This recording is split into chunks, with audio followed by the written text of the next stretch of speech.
In this near-future Mexico, an opulent wedding party is brutally cut short by an invasion of the lower class. It is a spillover from violent protests spreading throughout the country, fueled by rampant injustice. Bride-to-be Marianne and her family housekeeper, Christian, experience the chaos that ensues when the struggle for social equality swings between two extremes. Elderly patients in a hospital ward are evacuated to make way for numerous injured people being rushed in. Countless bodies lie on the ground, splashed with green paint as the sounds of sirens and gunfire fill the air.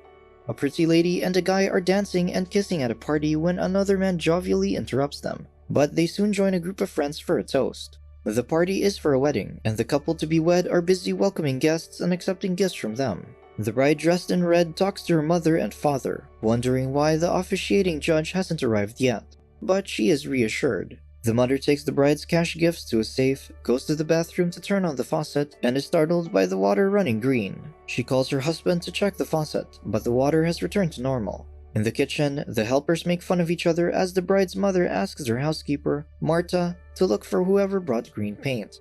Then, a guest named Victor arrives with his family to congratulate and hand gift envelopes to the bride and groom. The bride, Marianne, later complains to her mother, Rebecca, about the guests talking about business at their party. Marianne and her groom, Alan, later return to their guests as they dance. One of the guests arrives at the party smeared with green paint on her neck. As Rebecca and Marianne help the guest remove the paint, Marta informs Rebecca that a certain Rolando is waiting for her outside. According to Marta, Rolando is requesting help for his wife, Elisa, who needs emergency surgery.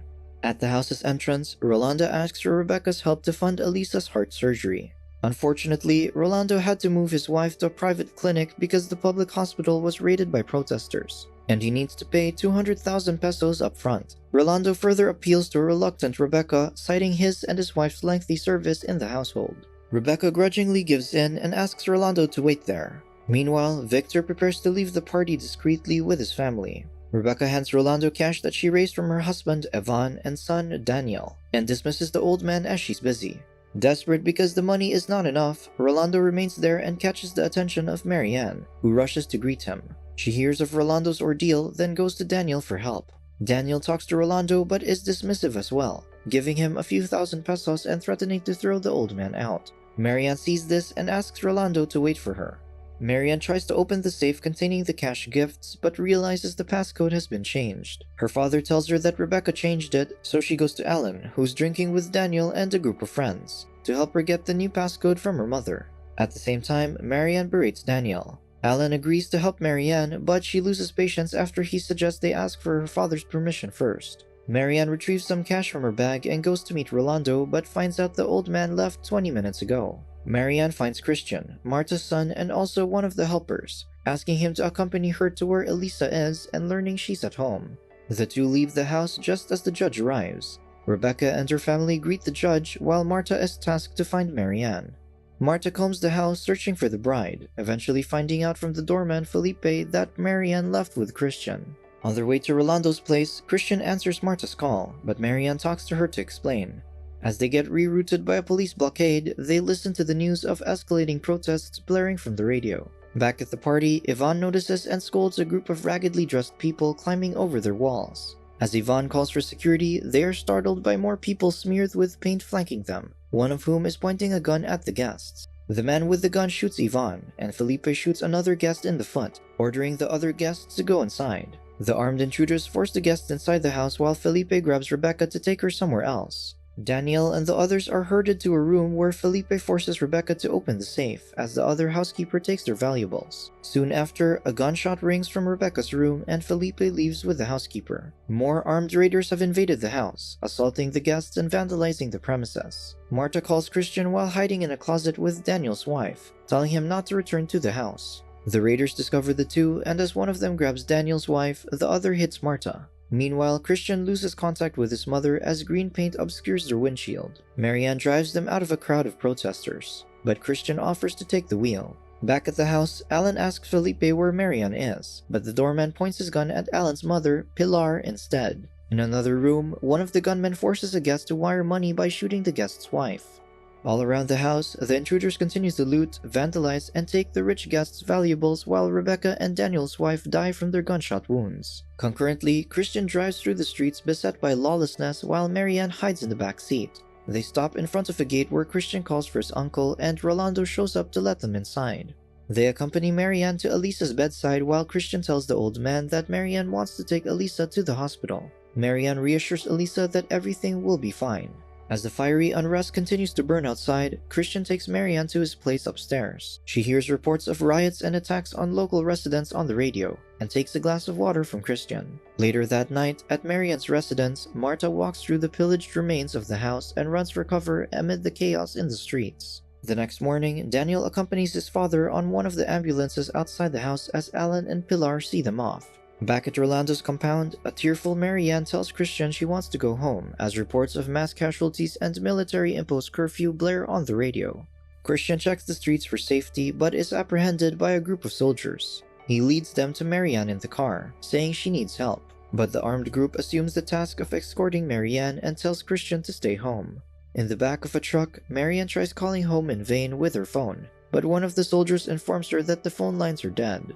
Her escorts find out her name is Novello from the Pedregal neighborhood and proceed to take her phone and jewelry. Shopping streets, plazas, and other affluent areas are littered with debris and remnants of brutality. At a church square, soldiers are moving bodies strewn across the ground. Then, a soldier shoots a motionless body at a ravaged protest camp. Finally, Marta makes it home to Christian. She asks where Marianne is, and Christian tells her that soldiers took the girl home. Meanwhile, the corrupt soldiers take Marianne to what looks like a military complex, into a holding area where she is marked on the forehead. Inside one of the cells, soldiers interrogate the women for their names, ages, addresses, and names of family members, including Marianne. At a hospital, a funeral home representative approaches Daniel regarding the paperwork for his wife and mother's funerals. Daniel acknowledges her words before breaking down in tears. Later on, Alan and his mother comfort Daniel, who goes off to get changed. Afterward, at a government building, Daniel and Alan meet with Victor, who assures the two men that he'll find Marianne. They are also introduced to General Uribe, who echoes Victor's reassurance. Meanwhile, at the military complex, Marianne and a number of prisoners get taken to a different cell where their captors force them into depraved acts. A while later, Alan, Pilar, and Daniel listen to a priest's last rites for their deceased loved ones, along with numerous other people at the cemetery. At Rolando's place, the old man sets off for the hospital and leaves Elisa in Marta's care. He tries to pass through a military blockade but gets turned away. Around the same time, Daniel and Alan move the remaining possessions from the Novello residence, then bring Yvonne to Alan's home. Victor visits Yvonne there, promising to find Marianne. In the living room, Pilar expresses concern to Alan, pointing out that it's already been a month since Marianne disappeared without any news. At the military complex, Marianne is forced to record a video message for her parents, telling them to give her captors whatever they want. That night, Rolando ventures out again to find a doctor for Elisa, approaching the military blockade enforcing the curfew. When the old man defies the soldiers' warnings, he is shot. Later on, Christian and Marta attend the funeral rites for Rolando and Elisa at a church overseen by soldiers. Concurrently, Daniel receives an audio message with Marianne's voice, including instructions for paying her 10 million peso ransom sent to Yvonne's phone. The message ends just as Yvonne asks about Marianne. Back at the military complex, the hostages get hosed down in a communal bathroom while corrupt soldiers observe them behind a window, arguing about their share once ransoms are paid. Then, a female soldier takes Marianne to an external cell to feed her and promises to help her. While eating dinner, Christian and Marta are visited by two soldiers who claim to have kidnapped Marianne. The soldiers now impose an 800,000 peso ransom on Christian and Marta in exchange for Marianne. When Marta asks where they can get such money, the soldiers order them to use their jobs as housekeepers for the rich. The next day, Christian tries to make his way to the job office to get a job permit, but a military blockade turns him away. Meanwhile, corrupt soldiers continue humiliating and torturing their hostages at the military complex, while Marianne huddles with her fellow captives in terror. Elsewhere, Daniel and Alan show a ransom video to Victor and General Uribe. The general assures them the military will track Marianne with the information they've gained. Later, Christian and Marta travel through multiple military checkpoints to get to work. A broadcast of strict rules regarding IDs and work permits plays from PA systems the entire time. Soon enough, they arrive at Alan and Pilar's home, where they are greeted by Pilar. Christian goes to meet Daniel and tells him about the soldier's ransom for Marianne and how she got kidnapped in the first place. Daniel relays the story to Ivan, who tells his son to pay the ransom without informing Victor. Then, Daniel starts handing cash over to Christian even though Alan is skeptical about the deal. At the military complex, Marianne hears the corrupt soldiers celebrating the success of their schemes. One of the hostages is told he is free since his ransom was paid, but a gunshot rings out after he is escorted out. On their way back home, Christian and Marta pass through the security checkpoint without incident. They're escorted by Marianne's kidnappers to their home, where they hand over the cash smuggled inside their clothes. When Christian asks where Marianne is, the soldier tells them the money was only a down payment, and they will be expecting 1 million the next day. The following morning, Christian and Marta relay the grave news to Daniel, who promptly calls Victor and reports the mother and son as Marianne's abductors. That night, General Oribe and his soldiers wait with Marta at her home, where Christian brings in the two kidnappers. General Oribe sarcastically lashes at the culprits, makes them take off their masks, and orders his soldiers to apprehend them. Marta is then taken away in a black SUV. Then, General Oribe's soldiers rescue Marianne from the military complex, transporting her in a convoy of black SUVs. As they leave, General Oribe's remaining unit summarily shoots the corrupt soldiers and other prisoners, burning their bodies afterward.